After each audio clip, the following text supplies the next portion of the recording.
Quick tip. One of the great ways to extend your fast in the morning is a bit of MCT oil in your black coffee.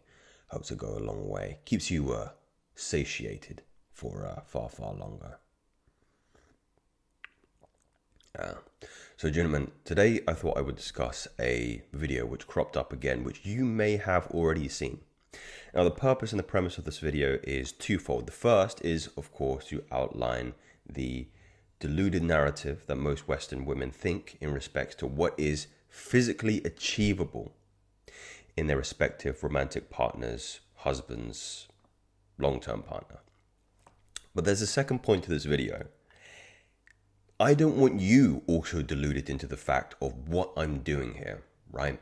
There are enough of these channels out there right now whose outcome is actually more sinister and pernicious than you would think. And I saw a tweet this morning, a quote retweet, which I think put it fairly well, but it came short in the actual fact of what I'm informing you in the outcomes of this. So we'll watch the video. I have to pause it throughout because there's some shitty music in the background, but let's see what you think first of all if you're not privy to this video. What would you want his income to be? I feel like this is gonna sound bad. I feel like 300,000. I would have to say 127, probably 150. So the question is, what is your ideal outcome in terms of financial power from your ideal partner? And these figures are way north of the median, as we'll learn, in their particular demographic, especially as their ideal partner comes with a laundry list of other things as well. Of course, it's not just the money. And what's interesting, you can also see by the physiognometry. There's a science that relates to the facial structures of some of these individuals, which can give you an indication of what their personalities will fundamentally reveal. Now I know, Joseph, this goes contrary to never judge a book by its cover. That's not true. That's not true. I wish it were true. But there's actually a lot of information you can get by somebody's outer appearance. The outer appearance is often a reflection of the internal appearance.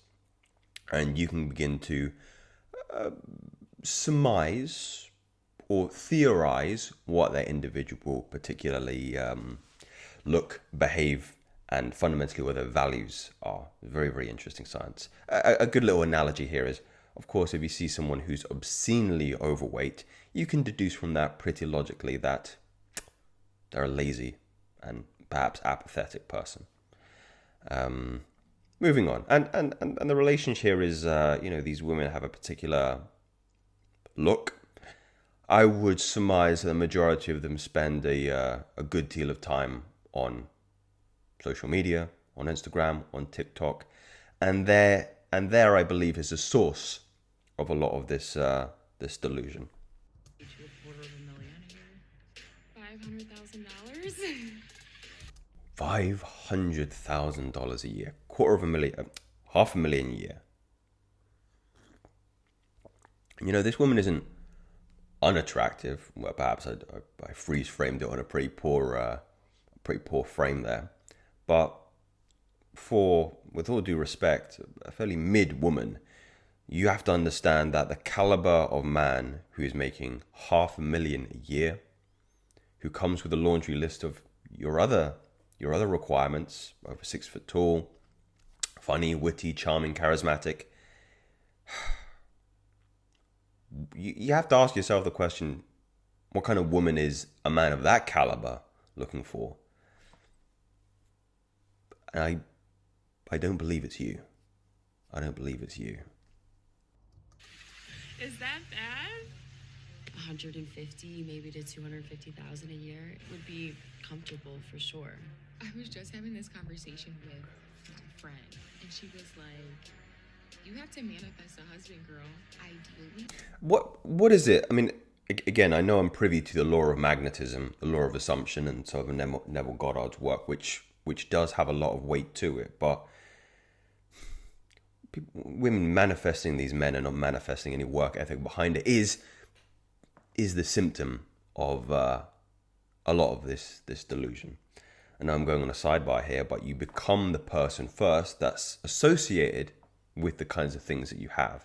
So, an individual, what would you say, asking or craving this kinds of outcome from a position of lack is exactly the reason why you're kept in that lack. The universe never rewards a person who is craving, who is in a perpetual state of wanting, because that's what a beggar does. They're in a perpetual state of wanting, so they'll never be in a state of having.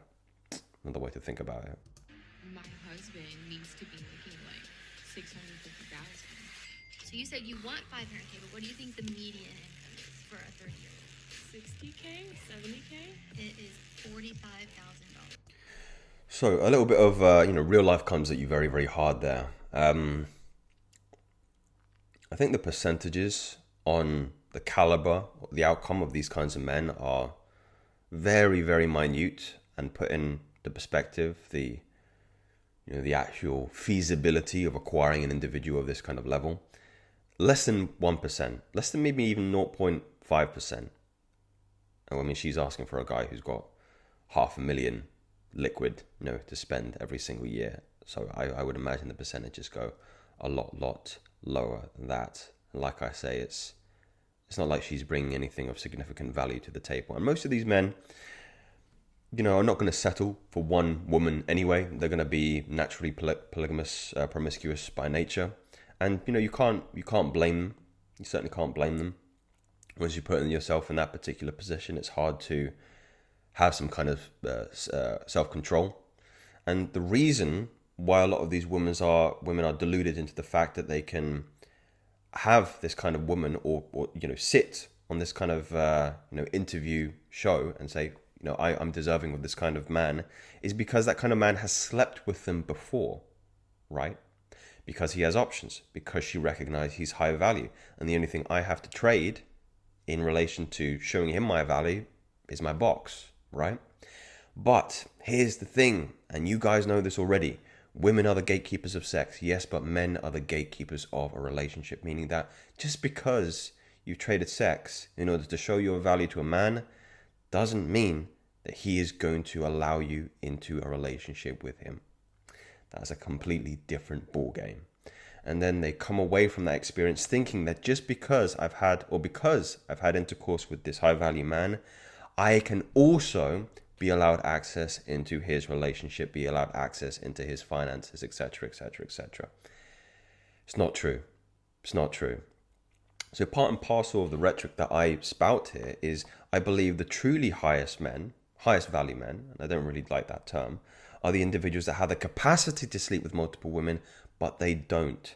And it starts to rebalance the delusion of some of these individuals, some of these women, thinking that they are or should get access to a high value man's relationship just because they slept with him. Not true. Oh my God, really? Yeah, I think it's 250,000. it's 52,000. What? No, it's not. Damn, America. Crazy. Let's get that TikTok off the screen. So there's a couple of things I want to discuss before coming full circle here, because remember I prefaced there are 2 points to this video here. The first is, of course, to highlight there is a percentage of women that exist in the Western cultures that are deluded. They live off Instagram culture. They have been brainwashed by Instagram, by TikTok, by Disney into thinking that they are worthy of these kinds of very, very high caliber man. And, especially through the example that I've just given, just because they've slept with them, that means they should also get access to a relationship with them. It is not true. So Ash, Hit Woman here, has said something that I believe has a lot of weight to it, and you being my audience member and somebody that I care about genuinely having a healthy outlook on life needs to hear, because I would have you not despair. So there's a whole online industry growing that is creating content to make men feel shit about their ability to be loved, be in relationships. When you see a video like this, you need to remember that the desired outcome is you resenting women and feeling insecure. Now, I think there's a lot of weight to this. And the difference between perhaps myself and if you've seen this video somewhere else is in knowing that and being aware of it. The outcome of this is not to give you this very resentful outlook, like she said, resentful outlook on women. You have to recognize, gentlemen, that this is a certain kind of women. As I mentioned before, the physiognometry of these women is very, very consistent. And they're not going to allow women who have differing values to these women onto an interview like that, because it goes against the narrative that the channel is trying to perpetuate, which is that these Western women are all fucking crazy. They're all delusional. They all think they're entitled to the 0.0% man, right? And there are women out there like that. Case in point, right on the screen here. But there are women out there who do not have this delusional outlook on what they think is realistic from a partner.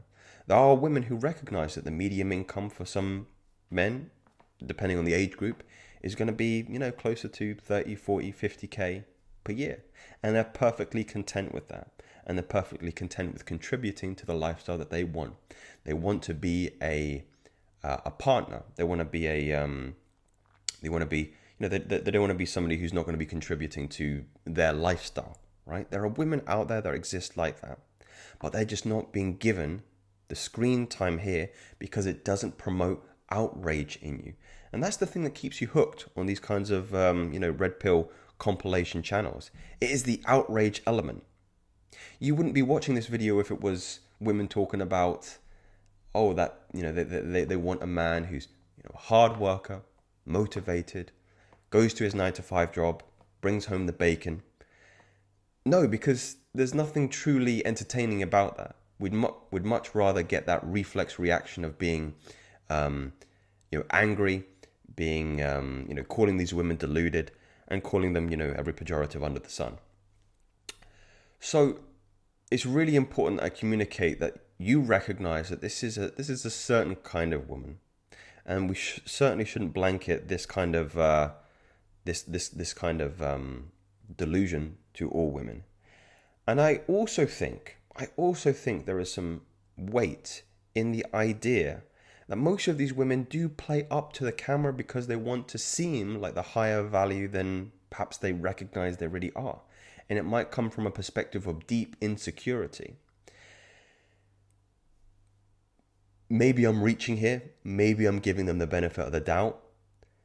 I do think, though, it goes back to the argument I have with online dating, right? Is that superficially, women will have this big laundry list of things that they want. And if a man doesn't meet one of them, then they'll discard him. But I would bet a lot of money on the fact that their previous relationships, because they met them in person, in real life, they compromised on some of those laundry list factors. Meaning, maybe he wasn't 6'4", maybe he didn't earn a certain kind of money, but he was charming, he was witty, he was funny, he made me laugh, and that. Those are two different worlds between what you think you want and what you're feeling. Remember, women, especially women, are very emotive and emotional creatures, and they respond to the other elements of attraction that are available in real life when you're having a face-to-face conversation with somebody. Person's energy, their body language, the stories they tell, how they present themselves, how they hold their posture. These are all factors which these women aren't even talking about. And they come into play when you're meeting a woman in real life.